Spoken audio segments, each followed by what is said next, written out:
Welcome back to the show, Chef. What if I told you that burnout doesn't have to be the end of your story? That you could walk away from the chaos, not in defeat, but with clarity, purpose, and a deeper connection to your craft. In this episode of Chef Life Radio, I sit down with Chef Neo DiPietrantonio, but not before completely butchering her name. Who went from chasing perfection in high-pressure restaurants to rediscovering balance, health, and meaning in the most unexpected of places, senior living communities. We talk about what it takes to slow down without giving up, how creativity and care can coexist, and why changing kitchens might just change your life. We also dive deep into the origin of Serving Up Support Maine, a grassroots initiative Chef Neo co-founded to help hospitality workers battling burnout, substance abuse, and mental health challenges, and why it's always true that need is the mother of all invention. Praise the Lord and pass the ammunition. This is a story about reinvention, resilience, and the radical idea that you don't have to suffer to prove you care. Whether you're just getting started in the industry or you're wondering how much longer you can hold on, this one's for you. Stick around. We'll be back with all that and a whole lot more right after this. Welcome to Chef Life Radio, the podcast dedicated to helping chefs and culinary leaders take control of their kitchens, build resilient teams, and create a thriving career in hospitality. I'm Chef Adam Lamb, your host, leadership coach, and industry veteran. If you're tired of high turnover, burnout, and the daily grind, you're not alone. This podcast is here to give you the real strategies, insights, and tools you need to lead with confidence, build a culture of excellence, and craft a kitchen that works for you, not against you. Because the best kitchens don't just survive, they thrive. Hit that subscribe button and let's get started. Hey, Chef, real quick. If you're digging the conversation and you want more tools, insight, and mindset shifts to help you thrive both in and out of the kitchen, make sure you're signed up for the Recipe for Your Success newsletter. Drops twice a month, totally free. It's packed with leadership tips, culture building strategies, and reminders to breathe before the burnout. Whether you're a head chef, a team leader, or just trying to figure out what's next, it's written for you. Hit the link in the show notes to get on the list, and let's succeed together. And now, back to the show, because I'll have to do it again. So no worries. DiPietrantonio. Say it one more time again. DiPietrantonio. It's ridiculous. I know. I'll say just Chef Neo. That's what everybody else does. So really, DiPietrantonio. DPT. Okay, forget it. I'm a little tired. It's not you, it's me. It's always that's fine. I hear you, brother. I hear you. It's been a long day. And so, but you didn't even go to work today.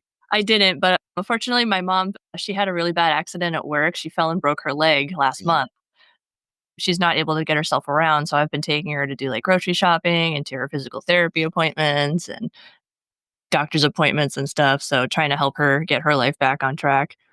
And do you find that for most of your life, you have been a caretaker? Yes, definitely.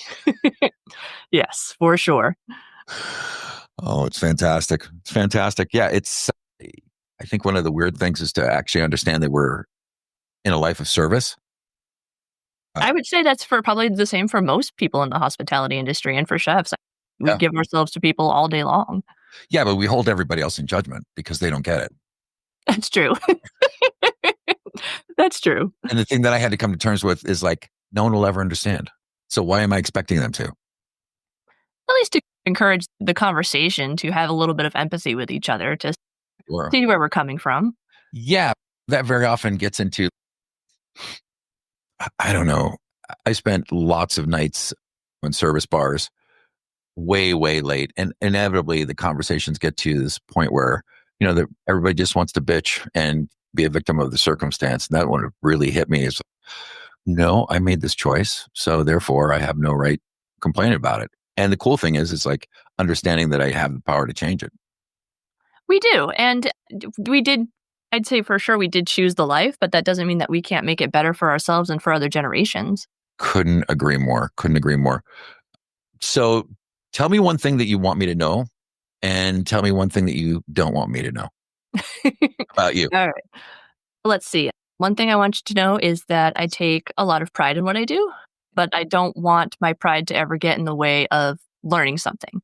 And I think that's easy to do, especially in our industry where we have a certain body of knowledge and we get to a point where we're like, I know how to do that. But you also have to learn to hold yourself in a certain level of humility. Mm. And that's something I am very aware of in myself to take a step back and be like, okay, check your ego and pay attention to what's going on in front of you. It's very admirable for sure, because that takes It's hard. a bit of maturity that doesn't necessarily happen right out of the gate. You have to fall on your face a couple times first to get there. Oh yeah, that's so much fun. Sure, let's call it that. And one thing that you don't want us to know about you. That I don't want you to know how sensitive I am. I do take criticism very personally, even as I got older. So I try to be very stone faced when someone's saying they don't like something or something didn't hit well or land well. And I'll just be like, oh, okay, well, thank you for the feedback. But then inside, I'm like crying, I'm sad. And I'm trying to put that wall up of like shame that I had because it didn't come out the way I wanted it to. And it's learning to separate my emotions from my aptitude and to learn from that experience and not take it personally. Yeah, I think it's a given that if you're in this life, if you're in this career, you're already sensitive. I mean, True. it takes a certain bit of sensitivity to be able to work with really fine products and the nuances of flavor and be able to have some sort of reverence for where they came from and where they're going to be. And yet we put ourselves out there every day. It becomes almost like a self-fulfilling fantasy that we want criticism, even though we don't want it. Does that make sense? Absolutely. I went to art school. My degree is actually in fine arts. So that's where like my passion started when I was a kid fresh out of high school. And I've always loved cooking. But when you put out a piece of work, whether it's a painting or a plate or a pastry or something like that, and you put it in front of somebody and they don't like it, you're like, ugh, I just put all this work and effort and love into it. Why don't you like it? And then you got to take a step back and be like, okay, why don't they like it? What can I do better next time? And One of the things that I'll say that I don't want anybody to know is that typically what would happen is I would work really hard on like a particular beer dinner or wine dinner or huge event and be charging all the way up to the minute the plates hit the table. And then I always had this huge sense of depression afterwards. I don't know what I was expecting. Did I have an expectation that people were just going to jump up or whatever? And then that didn't happen. I'm not quite sure that's it, but I just understood innately that that's a shitload of energy to put into something that for most folks will be forgotten in about 48 hours. I can understand that. There's a certain level of expectation versus reality where you build something up in your head that how much work went into that event. And when it feels like it's not appreciated, that can be very demoralizing. Yeah. And that's why a lot of my coaching is around, I hear time and time again how chefs feel like not appreciated or not valued. And I had to come through the fire myself only to understand that if I'm expecting someone else to value me, then I'll be waiting a long time. Like no one will ever be able to know what we do, like the nuance and the effort and the passion, and the calculation, and the time travel and all that stuff. And so when we come back to the space of we expect everyone else to know, I don't think that's fair of us to them. And again, comes like a, forgive the word, but a circle jerk. It's almost, geez, what are we going to do now? No, I can understand that. And I think too, maybe a certain aspect of that social media has helped and hurt in a way because it shows we see a lot of, especially with younger chefs, taking these elaborate videos and photos of the work that they do and the work that goes into it. And that's great. But they also don't show necessarily what goes on in the background, the long hours, the cleanup, the having to stay late to take care of the dishes and the weekly cleanups of scrubbing out the ovens and the ranges and the salamander and taking everything apart and taking apart a greaser and all that stuff. And that's the real kitchen life that people don't see. And sometimes when they come from culinary school or what have you and step into that world, they're like, whoa. Yeah, like even just mopping a floor. Yeah. There's joy to be found even in mopping the floor. It's a very zen experience, especially after a crazy shift when you just have that, like, there's silence in the restaurant and there's silence in the dining room and everything else is clean and you're mopping the last thing of the day. It's a very centering time, which is you need after a busy day. For sure. Now, you've got a lot of I was very intrigued by watching or reading your content on LinkedIn because it resonated so deeply with me because I wish our paths had crossed because it seems like you and I have a very similar aesthetic. And so that's why I wanted to bring you on the show. And there's several things that we want to get into. I But appreciate that. before that, why don't you let the listeners know how you got here? Yeah, of course. So I've been in the hospitality industry since I was 16 years old. I started as actually a hostess for a chain restaurant up here in New England, like a mom and pop kind of aesthetic where it's like a burger joint, milkshakes, ice cream, that kind of thing. And at that point, we had some chefs who just decided not to show up for work one day. So my manager's like, "Hey, can you hop back there and help?" And I was 17 at this point, and I'm like, "Sure, okay." So that's how I got started cooking, and I found I really liked it back there. I liked being creative. I liked learning about different styles of cooking because that's where I have a very strong Italian background, as you can tell by my last name. I'm a third generation immigrant, which is really cool. I Yeah. learned how to cook working with like my nonna in the kitchen when I was little. So that really spoke to me on a deeper level. So learning how to cook is where I stayed. And I picked up some other part-time jobs as I stayed in that role, learning how to cook from other really great chefs who were willing to teach me. And I eventually got to be like a manager, a general manager. I served as a director for a very short period of time. It's just because I didn't like leaving home that much and leaving the state that much. And then I just went back into cooking and all that. But during the pandemic, obviously, is when a lot of hospitality folks were struggling, myself included. It was a little bit before the pandemic that I actually had a small stroke while I was at work. Boy, oh boy. Yeah, it was not a good time. I was working, I would say, anywhere between 14 to 18-hour days at this point, just because we were very short staffed. I was working as both a cook and a manager and dual roles, which is never fun when you're a restaurant manager. And I was also abusing like caffeine pills at the time just to be able to get through my shifts. And on top of that, I was having like 3 energy drinks a day. Very healthy lifestyle. Don't Right. recommend. Exactly. Yeah.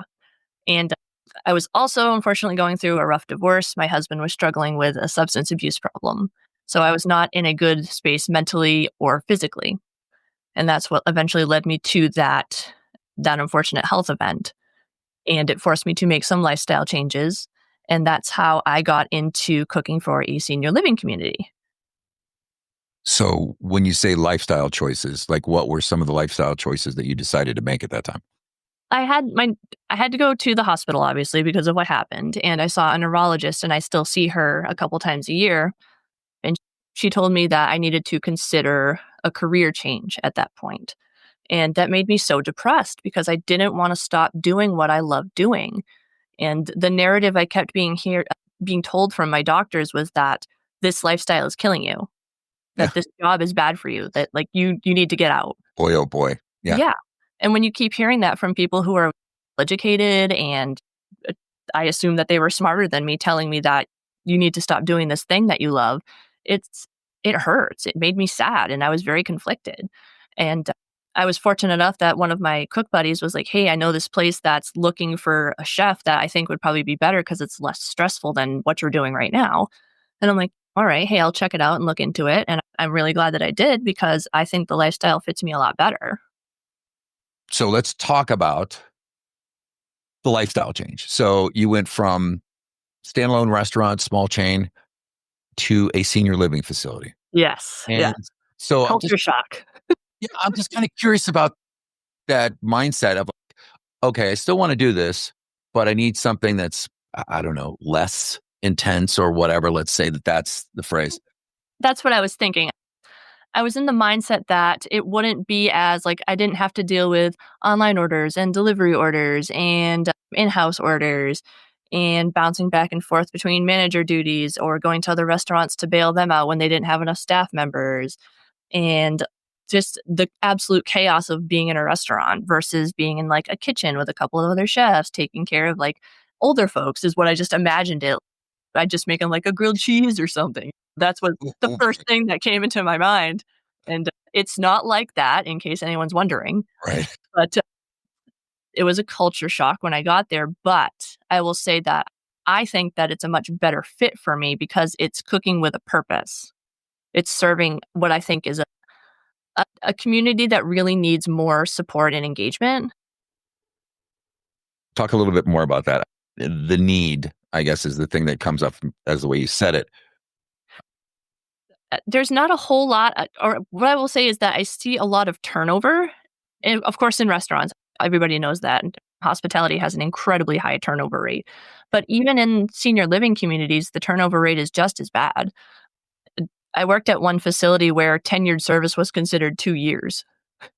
And I'm like, Yeah. "Okay."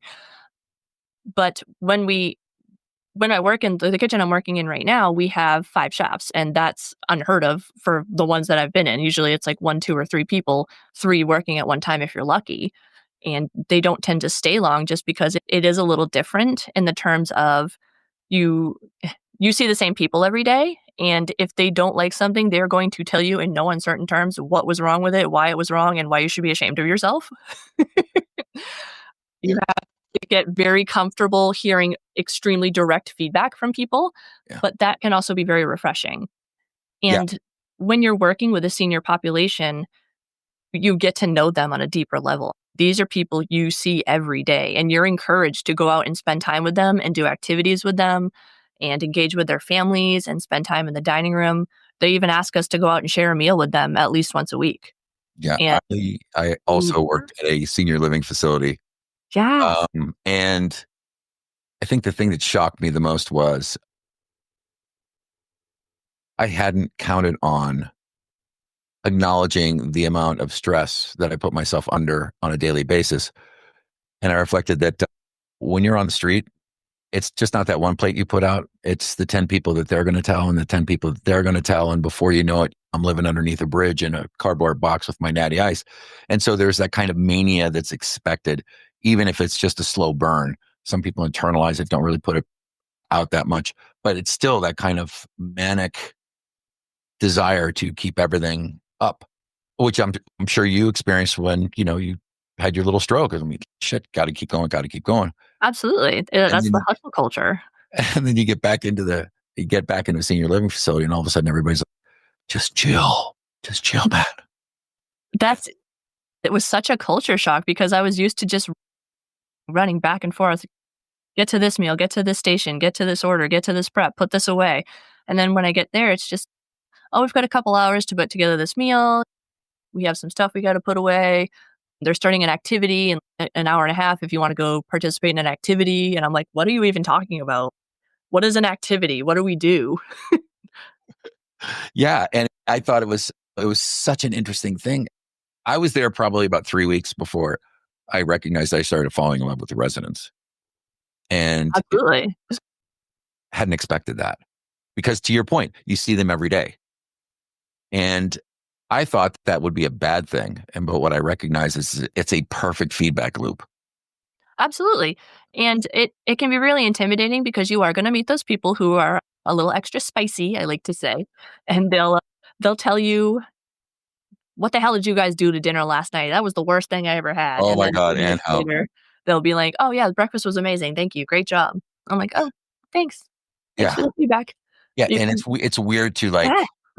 um, again, there's that thing about the energy. Like I felt my body just settling into itself.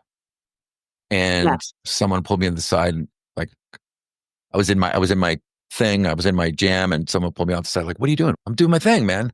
And they're like, you don't understand. You got 650 fans here. They want you to try stuff. They want you to fail. They want you to like at least something's changing, right? They can see it in front of their eyes. Like they want you to experiment. So don't think that you're gonna that that this is a place where they're gonna criticize you until you walk out the door because it depends on your skill set. But Oh, and the other thing that's probably a lot of people don't understand who've never worked in that market segment is that weird thing about seeing folks transition.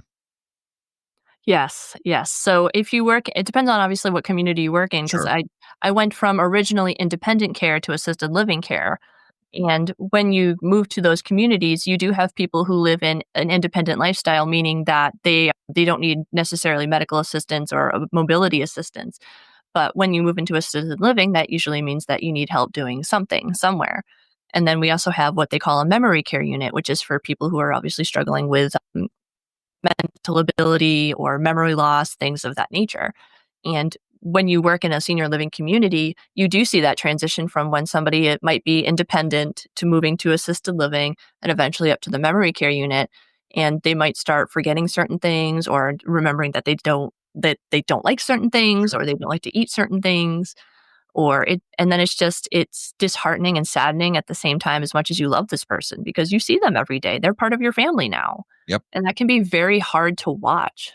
Yeah. Some folks could be on property for 20 years because they spend most of that time in independent living, and whether it's a little cottage or whatever, and then they start moving to the interior of the property where the more intense care is. And it's almost, I got really emotionally invested in the residents. I had a group of, I don't know, 15. After I got there, they pulled me into a room, had a meeting with me. And the one guy is saying, listen, I have prostate cancer. I said, Mm. when I eat the food, my PSA is like 15.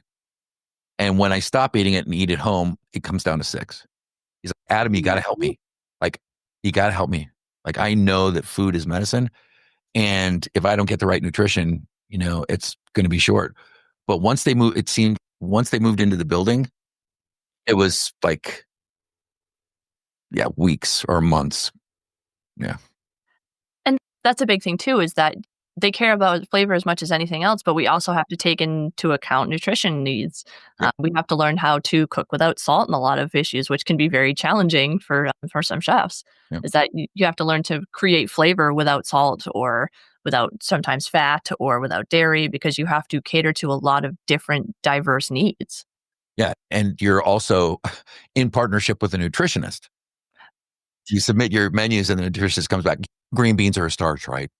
Yeah. Yes. And You've got 2 we do starches. have Right? to work with a nutritionist, which is it can be difficult. I've worked with some good ones and some bad ones. But a lot of times what I've noticed is that you'll work with a nutritionist who also doesn't really know how to cook either. That's They'll come correct. up with some of these crazy recipes that make absolutely no sense. And I'm like, how did you even come up with this? And like, oh, somebody submitted it to us. I'm like, this is garbage. They're not going to eat this. It's a very interesting way to work, you know, wield your craft, like in partnership with these people. Like to your point, someone's always coming in with a recipe, like they want to try this, and I had this with my nana or whatever. Yes. And you're almost kind of, yeah, sure, why not? I could sit there and kick my feet or whatever, but it just seems so much easier just to, yeah, let's be together. I started a little newsletter every week, and I love that. I kept saying, we're all in this together. I did it. It wasn't completely altruistic. They were used to raspberries in December. And I'm like, I only get so many dollars per month per year. I'd rather spend that Yes. on high quality meats. String budget. Yeah. I started doing a commodity report, and they were like, oh, yeah, strawberries are getting really expensive. We're going to stop having them. Yeah, man, because I want to keep giving you these great proteins and vegetables. And so not only are you working in assisted living senior care, but then you decide that you're going to dedicate a portion of your life to hospitality and mental health. Yes, yes. So when I was going through my own mental health struggles is when I actually discovered the Burnt Chef Project. And I know you're a big advocate, and I appreciate that. It was very cool. And that I was listening to Chris Hall doing a podcast when I was actually doing like job post searchings one time. And he was talking about how that we shouldn't have to give up doing something that we love just because everyone's telling us that it's broken or it's wrong or for whatever reason that it's fundamentally flawed and that it does need to change, but we shouldn't have to walk away from it to make it work. And I was sitting there like aggressively nodding as I'm scrolling through Indeed looking at job postings. I'm like, okay, why am I doing this? I don't want to leave, but I need to figure out a way to make this better. And what happened during the pandemic is that it was a small group of us who were actually like in a text-based chat from different restaurants. And we were all talking about the different struggles we were having. So one of our coworkers has 2 special needs kids, and she was having trouble finding care for them because in the middle of the pandemic, everything was shut down. And another one of our support group members at the time wasn't able to afford enough food. So they were looking for a food pantry that was still operating in our area so that they could get groceries for the week. And other members started suggesting resources for that. They'd be like, "Oh, check out this pantry on this street in your area," or check out like the Autism Society of Maine because they might be able to help you find resources for helping with your kids and stuff like that. And it was that little support group that we decided, why doesn't everybody have this? Why doesn't every restaurant have a group of people just willing to look out for each other? Isn't that interesting? Great question. Yes. Yeah.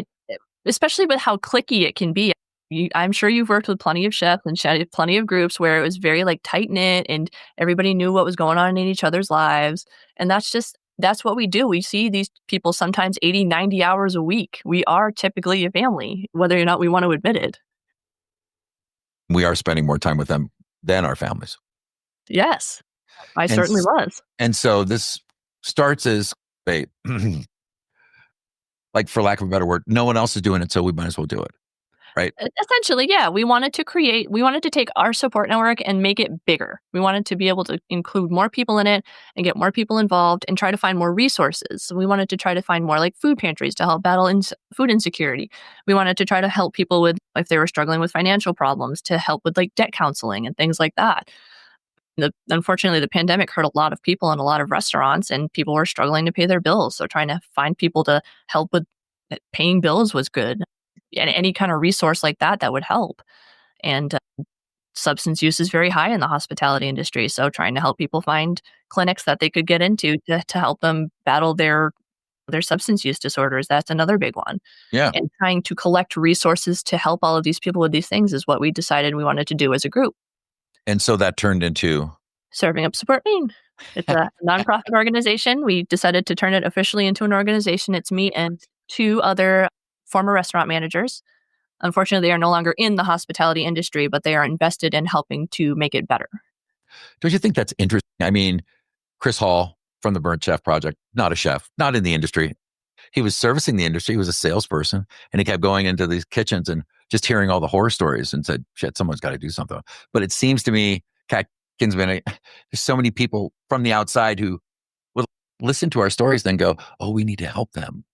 Yet, No, like a yet Sarah McLachlan commercial. no, but I'm just saying, very few of us were like going, oh, yeah, let's get together and do something until the pandemic, which I think from my perspective was a good thing. It hurt a lot of people.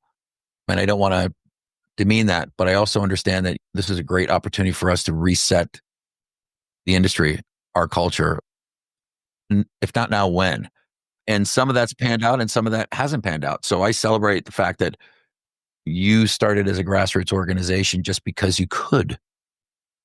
That's exactly what it was. Is I wanted to make a difference here. I wanted to help more people here because I've unfortunately lost people to overdoses. I've lost people to alcoholism, and I've lost friends just from just leaving the industry. People I still talk to, but were just so burnt out from the way that they were treated by people or by their managers or just by the very nature of the business that they're like, I just can't do this anymore. It's crushing my soul.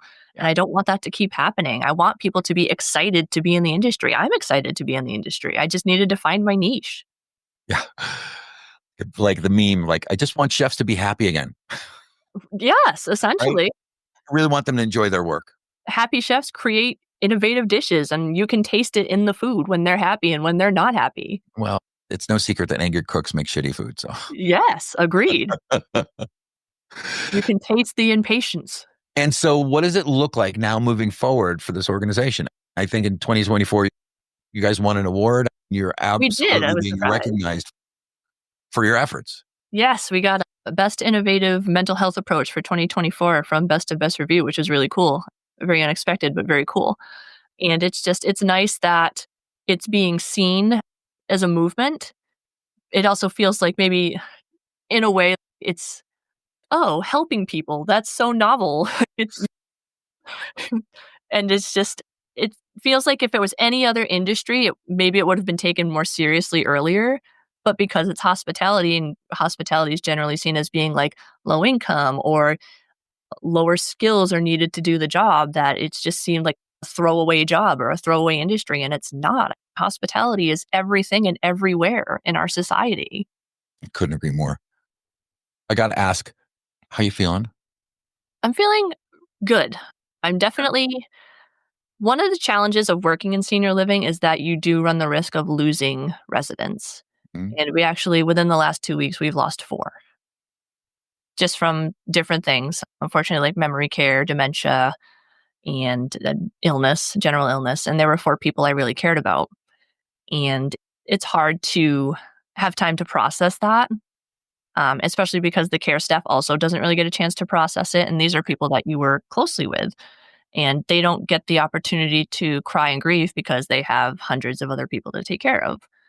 So you carry that with you, and you miss it when you don't see those people in the dining room anymore at their usual tables. So y- not having that space to grieve there is challenging, but you have to make time to grieve and to appreciate the people for who they were. And yeah, for your emotional health. And physically? Physically, I'm doing better. I'm doing well. I do have to take medications for life. It's certain meds that I have to take, but they keep me happy. They keep me well, focused, all the big 3 things that I need to do my job well and to be Right. able to be a better person. I need to be present for my family, and I need to be present for my husband, and to be who I wanna be. And so how long do you think you're going to be able to do this? I'm gonna keep doing it as long as I can. I don't see it ending. I wanna see us grow. I wanna see our organization grow. I wanna see the Burnt Chef Project grow because I'm an ambassador. I wanna bring that. I would love to have the Burnt Chef Project and the Burnt Chef Academy in every restaurant. I think everyone should take the courses if they can. Same thing with like healthy hospo courses, same thing with the Chow organization. I think everyone should go to a Chow meeting at least once just to see what it's about, because having that catharsis is so important to I have a I place to love the release. Wednesday night meetings. I dial in whenever I can. It's the men's only group, and I've done a lot of men's work, so that's a great environment for me to drop into. And I love the fact that sobriety is not a prerequisite to being there. So Right. you still have to handle yourself. But the point Right. You can't go and smosh, but but the point is like they welcome all. And it's I been beating the drum since about 2008 about these issues, and thought to myself, like, no one else is going to clean this shit up, man. This is our mess. It's our responsibility. And I know a lot of these organizations were starting before the pandemic, but of course, during and after is really where it came up, because I think, to a certain extent, the industry lost the narrative, because now all of a sudden the Washington Post and New York Times are writing, oh, it's shit to fucking work in restaurants. Okay, dude, we do that all along. Thanks very much. But now the outside world knows that. But there's, I don't know if there's like a certain amount of honor or props that we give to one another for slogging it out, or for being in the grind and patting each other on the back and trying to outdo one another. I think that that badge of courage is really misplaced, because I think we continue to egg each other on even now. oh yeah. And until a chef from a hotel or a chef from a restaurant can meet a chef from a senior living facility and go, yeah, dude, you got it. Restaurants close at 7 o'clock at night. You're going home to kids. I'm still at the job. Like Oh yeah.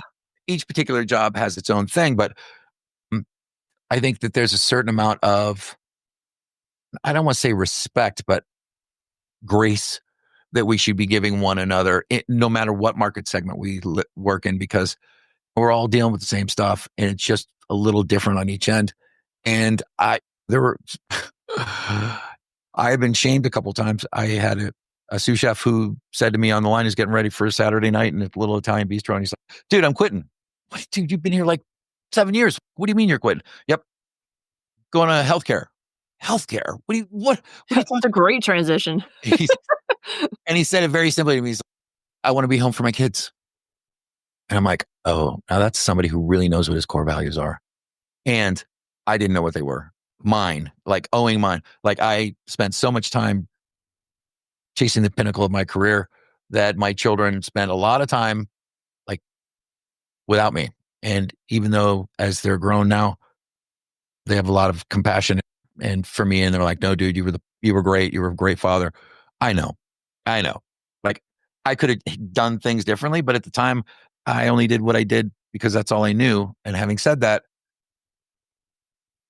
I feel very grateful to be here, to be talking to you, be talking about things like the Burn Chef Project, about your Serving Up Support Maine. I think these are things that are very positive, and anything I can do to support you, I want to do that. I'm so grateful. And I appreciate that. And same with you. I love listening to you. I love listening to Chef Life Radio. I learned a lot. I was listening to your last episode about like adaptability and adaptability and how that's a skill that can be nurtured. And I had to take a step back and think about it. And I'm like, you know what? That's true. And no one ever really put it that way to me before. So I learned a lot from that too. You Thanks. have to teach how to be adaptable. And that's not something I think anybody talks about in the restaurant industry. Yeah. I've come down to this one simple statement, which is like nobody teaches leadership in culinary school. And Yeah. at some point, we all need to lead, even if we just lead ourselves. Because, of course, you can't lead anybody else if you're not leading yourself. But the point is like getting thrown a set of keys and now I'm the chef. That's a recipe for disaster. So, Battlefield promotion. like you, I want to lead this industry better than when I found it because as many crazy times, as many hard times, as many frustrating and and sad times. I also had some amazing times, and it has really been a Absolutely. gift to me. So I want to make sure that I do everything possible to uh, be a resource to others because I don't want to have another hospitality professional take their own lives because they didn't feel seen, heard, or had access to resources because that's bullshit. It is, and maybe some of it is a little bit generational too. My own mentor, who I adore, this the chef who literally taught me everything I know. I still talk to him regularly. He thinks I'm crazy. He says, "I don't. I appreciate what you're trying to do. I just don't think it's going to work. I don't think it's going to go anywhere." This is like a 65-year-old chef. I love him to death. He's amazing, Yeah. but he's a CIA graduate and he was an instructor. If he doesn't think that we can change it, that can be a little demoralizing, but I wanna make it better for him too. I want him to see that we can make this better. We can do better for you. We can do better for everybody else. He even used to tell me how he missed his kids growing up because he was busy working or busy teaching. And he regrets that. He regrets not being there for his kids, like how you were saying. He is a great father, he's a great man, but he has so many regrets for not being there for his family. And we can find balance. We can find a way to make this work for people, I, regardless of what stage you are. I couldn't agree more because, to be frank, everybody wants to blame the industry. We're the industry, Right. We're only as good as our industry, and right? we Like have how to many make it better. like I say very often that I've been trained, shamed, and conditioned to be the way I am because there was always somebody looking at me like out of the corner. And when you think about it, comparison is the death of joy, right? That If you're comparing yourself to someone else constantly, but that's what our industry does. Every single competitions or whatever or down the street, and you're constantly comparing yourself to someone else and never quite. That was the original Instagram to be in this industry, Yep. but that is also a recipe for disaster because it it skews the journey of you discovering what you're possible. So to your mentor, I would say, dude, just because you made that choice doesn't mean you have to continue to make that choice. It's that simple. And when enough of us decide that we're going to create something different, it'll happen. It's just a point of leverage. There's a certain amount of energy that needs to build up before things start changing. And it's not going to be, listen, we could just sit there and go, okay, it'll never change. And then it won't. But Exactly. we certainly have no idea what's possible unless we try. I remember when I started my management training. Granted, this was when I was 18. I had no business being a manager, but again, somebody didn't show up for their job, so I got a battlefield promotion. And when I started my training, they actually had us watch a video called The Lone Dancer. I don't know if you've ever seen it or if you know what that is, but it's this little video of a guy, I think he's at a Woodstock concert or something crazy, like a hippie, everybody Right. go to music and etc. Dance. And this one guy gets up and he starts dancing. And he looks a little silly doing it, but eventually one person will join him and another person will join him. And eventually he's got a whole crowd of people dancing with him. And obviously the message of that is that you do eventually have to be that one crazy lone dancer if you want other people to join you. And you do have to put yourself out there. You have to look a little crazy to get people to join you. I If love they it. don't feel heard, they're not gonna be with you, so I guess I have to be the lone crazy dancer, and I'm glad that you're up there dancing with me now. I'll dance with you anytime, sister. Thank you. They can find me on Instagram. We are at Serving Up Support Maine as our Instagram handle. I'm on LinkedIn, Neo DiPietrantonio. We have a Facebook page for both that and a LinkedIn page for Serving Up Support Maine. We have also a place on our website where if you are struggling with anything, you can contact us and we will help you find resources in your area. We are not just exclusive to Maine or New England. We will help you no matter where you are. We will help you find resources for what you're struggling with. Thank you very much for what you're doing, Chef. Of course. We owe it to us. We owe it to ourselves and we owe it to our industry. I look forward to having you back very soon. Thank you so much, Chef Adam. I'm so grateful for your time. Thank you. That's a wrap for today's episode of Chef Life Radio. If this resonated with you, do me a favor, subscribe, share, and leave a review. Your feedback helps us reach more culinary leaders like you who are ready to take their kitchens to the next level. Want more? Connect with me on LinkedIn, Instagram, or join our Chef Life Radio community for exclusive insights and leadership tools. Remember, leadership isn't about perfection, it's about progress. So take what you've learned today and apply it in your kitchen, your team, and your life. Chef Life Radio is more than just a podcast, it's a movement. The focus is no longer just on career survival, but on transforming leadership, creating sustainability, and ensuring chefs can build kitchens that thrive. Remember, the secret ingredient to culinary success isn't just in the food, it's in the leadership. Keep learning, keep growing, and as always, lead with the heart. See you next time.